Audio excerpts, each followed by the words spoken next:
بعض اوقات آپ کا تخلیقی وفور جو ہے وہ اس طرح کا ہوتا ہے کہ وہ کسی غزل کے اندر یا کسی ایک شعر کے اندر سما نہیں پاتا، یا صاف لفظوں میں یہ کہہ لیجئے کہ میرے جیسے لوگوں میں اتنی قابلیت نہیں ہوتی کہ وہ اپنی بات کو کسی شعر میں یا کسی ایک غزل کے اندر کہہ سکیں. ان کو تھوڑی تفصیل کی ضرورت ہوتی ہے، ان کو نظم چاہیے ہوتی ہے کہ وہ نظم کے اندر لکھیں. لیکن مجھے بہت جلد یہ محسوس ہوا تھا کہ نہیں، مجھے افسانے سے محبت ہے. میں افسانہ پڑھتی ہوں شوق سے. میرے پاس جتنے کوئی 10-11 کے قریب جو ادبی جرائد ہیں میں نے لگوائے ہوئے ہیں میرے پاس آتے ہیں، میں سب سے پہلے ان میں سے افسانے والا حصہ کھول کے پڑھتی ہوں. یہ قدرتی بات ہے. اس کے علاوہ جو تراجم ہے ان میں بھی میں سب سے پہلے تراجم جو ہیں وہ افسانے کے پڑھتی ہوں. تو لکھنے میں بھی مجھے یہ لگا تھا کہ مجھے سہولت ہے، یعنی افسانہ لکھنے میں مجھے بہت زیادہ سہولت ہے. اور ایک ایسا تخلیقی تجربہ ہے کہ جس کو باقاعدہ آپ انجوائے کرتے ہیں، اسے حظ اٹھاتے ہیں، اسے لطف اندوز ہوتے ہیں، اسے بڑی ایک خاص قسم کی ذہنی اور ایک خاص قسم کی آپ لذت کشید کرتے ہیں لکھتے وقت بھی، ہوں جو کہ نظم لکھنے سے وہ تسلی نہیں ہوتی ہوں جو افسانہ لکھنے کے بعد جو ہے وہ ہوتی ہے. یہ تو میں نے بہت خوبصورت بات آپ نے کہی ایک فکشن نگار کے لیے کہ جو نظم لکھنے سے تسلی نہیں ہوئی تو افسانہ لکھنے سے وہ تسلی ہوتی ہے. تو افسانہ جی جی آپ کنٹینیو کریں جی پلیز. جی جی، تو میں یہ کہہ رہی تھی کہ میرا یہ ذاتی خیال تھا کہ بجائے اس کے کہ ہم ایک وقت میں 4-4 5-5 چیزیں لکھ رہے ہیں اور ان میں سے کسی ایک میں بھی ہماری تسلی نہیں ہو رہی، تو آپ کو جب آپ دیکھتے ہیں کہ الٹیمیٹلی یہ چیز ہے اور اس کے اندر آپ کی تسلی ہو رہی ہے تو آپ پھر اس کو پکڑ لیں. تو پھر میں نے نظم کو، شاعری کو ایک طرف کیا اور میں بالکل فکشن کی طرف آ گئی. اور اب آپ یہ سمجھیں کہ منازع احتشام صرف ایک افسانہ نگار ہے. شاعری کے حوالے سے میں، ظاہر میری ایک کتاب ہے اس پہ کام بھی ہو چکا ہے، ایک دو ہوں تھیسس کے اندر بھی ہوں اس پہ کام ہو چکا ہے، میں اسے انکار نہیں کرتی. لیکن فی الحال ادب کے اندر میں صرف ایک افسانہ نگار ہوں. آپ صرف ایک افسانہ نگار ہیں اور ہم آپ کے افسانوں کے معترف ہیں، تو یہ بتائیے کہ ناول کی جانب جانے کا بھی ارادہ ہے؟ ناول کے حوالے سے سوچا ہے، بہت سے موضوعات ہیں جن کے اوپر لکھا جا سکتا ہے، لیکن میں نے ایک تجربہ کیا تھا اور وہ افسانہ بن گیا تھا. یعنی ایک خاص مقام پہ جا کر مجھے لگا کہ میں اس سے آگے نہیں بڑھ سکوں گی، مجھے جو بات کرنی تھی وہ میں کر چکی ہوں. اس کے بعد بھی میں نے سوچا ہے ایک کیونکہ کافی موضوعات ہیں ایسے کہ جو ناول جن کے اوپر لکھا جا سکتا ہے، لیکن اگر میں نے ناول کا تجربہ کیا تو وہ بہت بہت طویل نہیں ہوگا.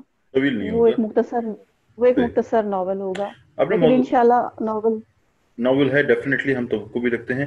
آپ نے موضوعات کی بات کی تو یہ بتائیے آپ کو موضوعات کہاں سے ملتے ہیں؟ میں یہ دیکھتا ہوں کہ آپ کے افسانوں میں یہ بھی دیکھتا تھا کہ ایک مدرس بھی مجھے دکھائی دیتی ہے جو سفر کرتی جا رہی ہے، اور ایک 18-19 گریڈ کا ایک افسر ہے، اس کی زندگی، سرکاری زندگی، جو ایک سرکاری ملازم ہے وہ کس طرح دنیا کو دیکھتا ہے، اگر وہ ایک بیوروکریٹ ہے یا وہ ایک استاد ہے. مطلب یہ تو میں نے ایک اپنی جو میں نے پڑھا تھا میرے ذہن میں آیا. میں کہہ رہا ہوں آپ کو موضوعات کہاں سے ملتے ہیں؟ میرے ظاہر ہے میرا تعلق ایک لوئر مڈل کلاس سے ہے، اور میرا اٹھنا بیٹھنا اپنے جیسے بہت عام لوگوں کے ساتھ ہے. میں روز ان میں اٹھتی بیٹھتی ہوں، ان کے ساتھ برتتی ہوں، ان کے ساتھ میری ایک بات چیت ہے، ایک مشاہدہ ہے، ان کے دکھ درد ہیں ان کو محسوس کرتے ہیں. جو سماجی حلقہ ہے وہ بھی ایسے ہی لوگوں کا ہے. تو یہ آس پاس سے ہی آتے ہیں جس کو ہم ایک خاص، ہماری اصطلاح ہے جیسے ادب کے اندر ہم استعمال کرتے ہیں کہ عصری حسیت، یعنی اپنے ایک عہد کے اندر ایک لکھنے والا یا ایک تخلیقی ذہن رکھنے والا بندہ جو ہے وہ اپنے ایک عہد کے اندر جو چیزیں آپ اپنے آس پاس سے محسوس کر رہا ہوتا ہے ہوں تو وہ ظاہر اسے ہٹ کر نہیں ہے. ہوں یعنی میں کہنا یہ چاہتی ہوں کہ ایسا کبھی نہیں ہوا کہ میں نے کوئی ناول پڑھا ہے یا میں نے کوئی افسانہ پڑھا ہے یا عالمی تراجم پڑھے ہیں تو میں نے وہاں سے کوئی موضوع لے لیا ہے ہوں یا میرا کوئی کردار وہاں سے آ گیا کہ میں اس کے اوپر ہوں میرے کردار، ظاہر ہے ہمارے آس پاس جو لوگ ہیں، عام لوگ ہیں، ہمارے ہی جیسے لوگ ہیں بالکل، انہی سے وہی کہانیاں جنم لیتی ہیں. انہی سے کہانیاں جنم لیتی ہیں اچھا یہ بتائے گا کہ آپ نے کہیں نہ کہیں. آپ کے لکھنے کا ڈھب کیا ہے؟ جیسے میں تو کاغذ اور قلم کے ساتھ میرا تعلق منقطع ہوا، میں تو صرف ٹائپ ہی کر سکتا ہوں، اور اگر میں اس پہ لکھنے جاؤں تو شاید میں اپنی مکمل صلاحیتوں کا اظہار بھی نہ کر سکوں، میں سوچتا بھی ٹائپ کرتے ہوئے ہوں. آپ کا کیا معاملہ ہے؟